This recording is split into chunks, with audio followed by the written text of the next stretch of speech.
अस्सलाम everyone, welcome to my YouTube channel BSA Medics। I hope you all are doing well. मैं उम्मीद करती हूँ कि आप सब खैरियत से होंगे। आज की वीडियो बहुत इन्फॉर्मेटिव होने वाली है क्योंकि आज की वीडियो में हम हाइड्रोलिन DM के बारे में डिस्कस करेंगे। तो अगर अभी तक आपने मेरे चैनल को सब्सक्राइब नहीं किया तो चैनल को जरूर सब्सक्राइब कर दें और बेल आइकन का बटन प्रेस कर दें ताकि आपको हर लेटेस्ट नोटिफिकेशन मिलती रहे। आज की वीडियो में हम डिटेल में डिस्कस करेंगे हाइड्रोलिन DM सिरप के बारे में। हाइड्रोलिन DM सिरप क्या है, इसकी कॉम्पोजिशन क्या है, ये किन कंडीशंस में इस्तेमाल किया जाता है, इसके बॉडी पे इफेक्ट्स और साइड इफेक्ट्स क्या हैं, ये तमाम बातें हम प्रॉपर्ली डिस्कस करेंगे। तो वीडियो को एंड तक जरूर देखिएगा ताकि आप कोई भी इंपॉर्टेंट इन्फॉर्मेशन मिस ना करें। हाइड्रोलिन DM सर्ल कंपनी का कफ सिरप है और इसमें दो एक्टिव इंग्रेडिएंट्स पाए जाते हैं जैसे कि डेक्स्ट्रोमेथॉर्फन हाइड्रोब्रोमाइड और डाइफेनहाइड्रामीन हाइड्रोक्लोराइड। हर 5 ml में 5 मिलीग्राम डाइफेनहाइड्रामीन हाइड्रोक्लोराइड पाया जाता है और हर 5 ml में 6.25 मिलीग्राम डेक्स्ट्रोमेथॉर्फन हाइड्रोब्रोमाइड पाया जाता है। डाइफेनहाइड्रामीन एंटीहिस्टामिन यानी एंटी एलर्जिक एजेंट है जो कि हेल्प करता है कफिंग में यानी खांसी में हेल्प करता है। इसके अलावा नाक और चेस्ट की ड्राई सिक्रेशंस में भी हेल्प करता है। डेक्स्ट्रोमेथॉर्फन एंटीटसिव है जो कि खांसी को रोकने में मदद देता है। चलिए देखते हैं कि हाइड्रोलिन DM सिरप को कौन सी कफ या कौन सी खांसी के इलाज के लिए इस्तेमाल किया जा सकता है। हाइड्रोलिन DM सिरप को आमतौर पर इन इलामात के लिए तजवीज किया जाता है जैसा कि ड्राई कफ या फिर खुश्क खांसी जिसको अनप्रोडक्टिव कफ भी कहा जाता है, रात को सोने में दुश्वारी पैदा करने वाली खांसी यानी कि इरिटेटिंग कफ, एलर्जिक कफ और गले की खराश में इस सिरप को इस्तेमाल किया जाता है। हाइड्रोलिन DM सिरप को बलगमी खांसी या फिर प्रोडक्टिव कफ में इस्तेमाल नहीं किया जाएगा यानी ऐसी खांसी जिसमें खांसी के साथ साथ बलगम भी पैदा हो रहा है तो उस सिचुएशन में हाइड्रोलिन DM सिरप को इस्तेमाल नहीं किया जा सकता। जबकि इस सिरप को प्रिस्क्राइब किया जाता है नॉन प्रोडक्टिव या फिर ड्राई कफ में यानी ऐसी खांसी जो कि खुश्क खांसी है और उसमें बलगम पैदा नहीं हो रहा। इसके साथ साथ अगर एस्थमा या फिर दमा से रिलेटेड कफ है तो उस सिचुएशन में भी हाइड्रोलिन DM सिरप को रिकमेंड नहीं किया जाता यानी कि ये सिरप सिर्फ खुश्क खांसी की सूरत में ही इस्तेमाल किया जा सकता है। हाइड्रोलिन DM सिरप के मैकेनिज्म ऑफ एक्शन की बात की जाए यानी कि ये बॉडी में किस तरह से काम करता है तो सबसे पहले हम डिस्कस करते हैं डेक्स्ट्रोमेथॉर्फन का फंक्शन। डेक्स्ट्रोमेथॉर्फन सबसे इंपॉर्टेंट इंग्रेडिएंट है। ये एक centrally acting non opioid antitussive यानी कफ सप्रेसेंट है यानी कि ऐसी मेडिसिन जो कि आपके कफ को सप्रेस करती है, आपके कफ को रोकती है यानी कि खांसी को रोकती है। आसान अल्फाज में ये ब्रेन स्टेम के कफ रिफ्लेक्स की थ्रेशहोल्ड को इंक्रीज करता है जिससे कफ करने की टेंडेंसी कम हो जाती है। यानी कि अगर ड्राई कफ या फिर खुश्क खांसी बार बार हो रही है और बहुत ज्यादा हो रही है तो डेक्स्ट्रोमेथॉर्फन उस कफ रिफ्लेक्स को सप्रेस करता है यानी कि उस कफ रिफ्लेक्स को दबाने में हेल्प करता है और इस तरह से ये ड्राई कफ की सिम्प्टोमेटिक रिलीफ में इस्तेमाल किया जाता है। हाइड्रोलिन DM सिरप का दूसरा इंग्रेडिएंट है डाइफेनहाइड्रामीन। ये एक फर्स्ट जनरेशन H1 एंटीहिस्टामिन है। हिस्टामिन वो केमिकल मीडिएटर है जो एलर्जी के सिम्टम्स में रोल प्ले करता है। डाइफेनहाइड्रामीन हिस्टामिन के H1 रिसेप्टर्स को ब्लॉक करता है और एलर्जी या फिर कोल्ड रिलेटेड सिम्टम्स जैसे कि स्नीजिंग यानी कि छींके, रनी नोज यानी कि नाक का बहना और नेजल या थ्रोट इचिंग को रिलीव कर सकता है यानी कि गले और नाक की खराश में। डाइफेनहाइड्रामीन सीडेटिंग एंटीहिस्टामिन है इसलिए हाइड्रोलिन DM सिरप के बाद नींद या ड्राउजीनेस हो सकती है। तो सवाल ये आता है कि हाइड्रोलिन DM सिरप में दो मेडिसिन क्यों हैं? इस कॉम्बिनेशन को सिंपल वे में समझें तो डेक्स्ट्रोमेथॉर्फन कफ रिफ्लेक्स को सप्रेस करता है यानी कि ये खांसी के रिफ्लेक्स को दबाता है।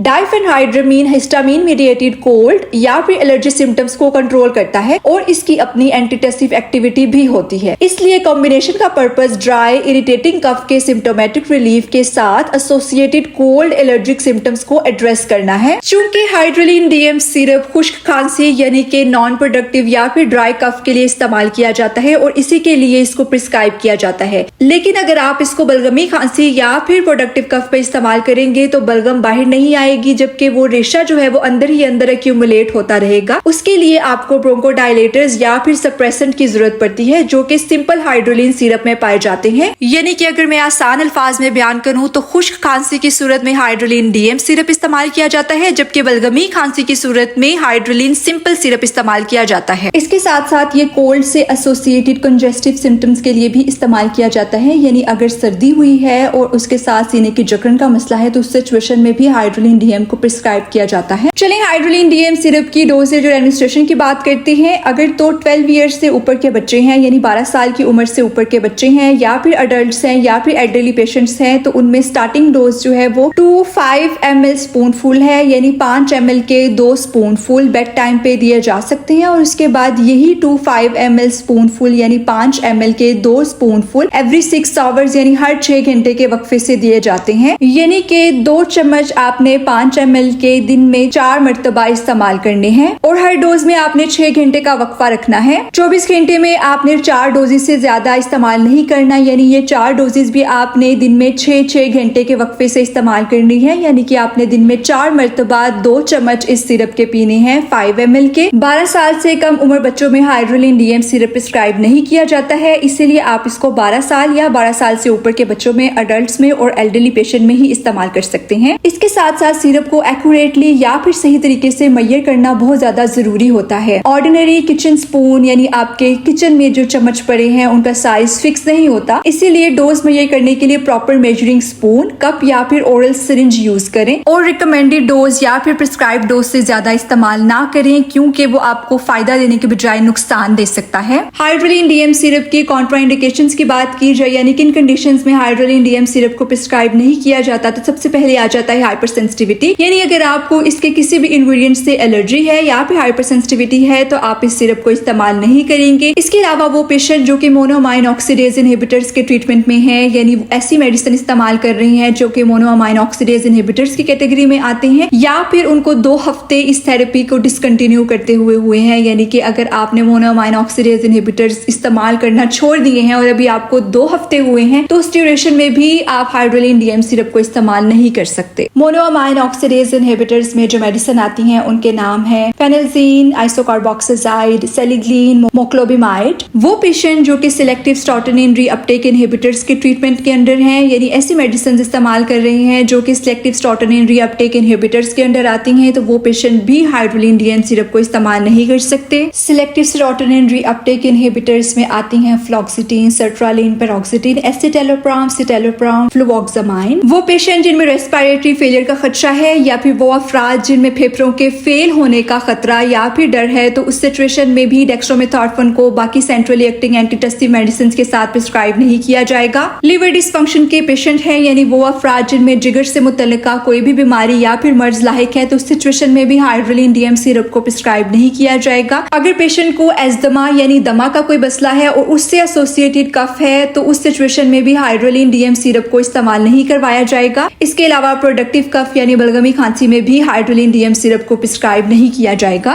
डाइफेनहाइड्रामीन पोरफायरिक पेशेंट्स में अनसेफ है और इसकी वजह से बहुत से पोरफायरिक एक्यूट अटैक्स हो सकते हैं। पोरफायरिया एक रेयर जेनेटिक कंडीशन है जिसमें बॉडी में हीम बनने का नॉर्मल प्रोसेस वर्क नहीं करता। हीम हीमोग्लोबिन का इंपॉर्टेंट पार्ट होता है जो ब्लड में ऑक्सीजन कैरी करने में हेल्प करता है। इस कंडीशन में कुछ केमिकल सब्सटेंसेस बॉडी में एक्यूमुलेट हो सकते हैं जो डिफरेंट सिम्टम्स कॉज करते हैं। कुछ पेशेंट में सिवियर पेट दर्द, nausea, vomiting, constipation, dark colour urine या फिर नर्व रिलेटेड सिम्टम्स हो सकती हैं, जबकि कुछ टाइप्स में सनलाइट से स्किन प्रॉब्लम्स हो सकती हैं। इंपॉर्टेंट पॉइंट यह है कि पोरफायरिया कंटेजियस नहीं होता और हर पेशेंट में सेम सिम्टम्स नहीं होती, और कुछ मेडिसिन पोरफायरिया के पेशेंट में अटैक ट्रिगर कर सकती है। इसलिए हाइड्रोलिन डीएम सिरप इस्तेमाल करने से पहले अपने डॉक्टर से या फिर फार्मासिस्ट से जरूर कंसल्ट करें। डाइफेनहाइड्रामीन की एंटी मस्कुलिनिक प्रॉपर्टीज की वजह से बहुत एहतियात रिक्वायर होती है अगर पेशेंट को क्लोज एंगल ग्लाकोमा है, यूरिनरी रिटेंशन का मसला है या फिर प्रोस्टेट इनलार्जमेंट का मसला है, या इसके अलावा गैस्ट्रोइंटेस्टाइनल ट्रैक्ट से रेलेवेंट कोई इशू है, या फिर यूरिनरी ऑब्स्ट्रक्शन प्रॉब्लम हो, तो इन सिचुएशन में एहतियात बहुत जरूरी है। एपिलेप्सी के पेशेंट हैं, यानी वो अफराद जिनमें मिर्गी के दौरे पड़ते हैं, या फिर सिवियर कार्डियोवैस्कुलर डिसऑर्डर है, यानी दिल से मुतल्लिका सिवियर मसले हैं, तो उस सिचुएशन में भी हाइड्रोलिन डीएम सिरप को एहतियात से इस्तेमाल किया जाएगा। क्रोनिक या फिर परसिस्टेंट कफ है, यानी वो खांसी जो कि बहुत ज्यादा लंबे अरसे से है, या फिर अस्थमा का कोई मसला है, तो उस सिचुएशन में भी हाइड्रोलिन डीएम सिरप को एहतियात से प्रिस्क्राइब किया जाएगा। हाइड्रोलिन डीएम सिरप के साइड इफेक्ट्स की बात की जाए तो हाइड्रोलिन डीएम सिरप का सबसे relevant practical side effect drowsiness है, यानी कि गुनूदगी या फिर नींद का आना, जो कि बेसिकली होता है डाइफेनहाइड्रामीन की वजह से। गुनूदगी महसूस हो सकती है, डिजीनेस महसूस हो सकती है, या फिर कंसंट्रेशन में कमी महसूस हो सकती है। तो जरूरी ये है कि जब आप हाइड्रोलिन डीएम सिरप इस्तेमाल करें तो आप ड्राइविंग ना करें या फिर आप मशीनरी ऑपरेट ना करें, ताकि आप जानी नुकसान